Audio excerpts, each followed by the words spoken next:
News Tamil கழுகு.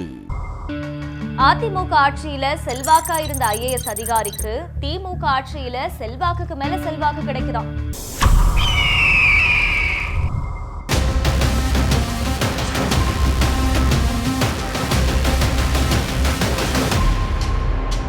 கடந்த அதிமுக ஆட்சியில சென்னை மாநகர ஆணையர் உள்ளிட்ட பல்வேறு துறை செயலாளர்னு உயர்ந்த பொறுப்புகளை வகிச்சவர் கார்த்திகேயன். முன்னாள் அமைச்சர் SP வேலுமணி உள்ளிட்டவங்களோட இருந்த நெருக்கத்தை பார்த்து இவர் தீவிர அதிமுக ஆதரவாளர்னு பேசப்பட்டுச்சு. திமுக ஆட்சிக்கு வந்ததும் இவர் ஓரங்கட்டப்படுவார்னு சொல்லப்பட்ட நிலையில அவருக்கு உயர்கல்வித்துறை செயலாளர், ஊரக உள்ளாட்சித்துறையோட முக்கிய பொறுப்புகள் கொடுக்கப்பட்டுச்சு.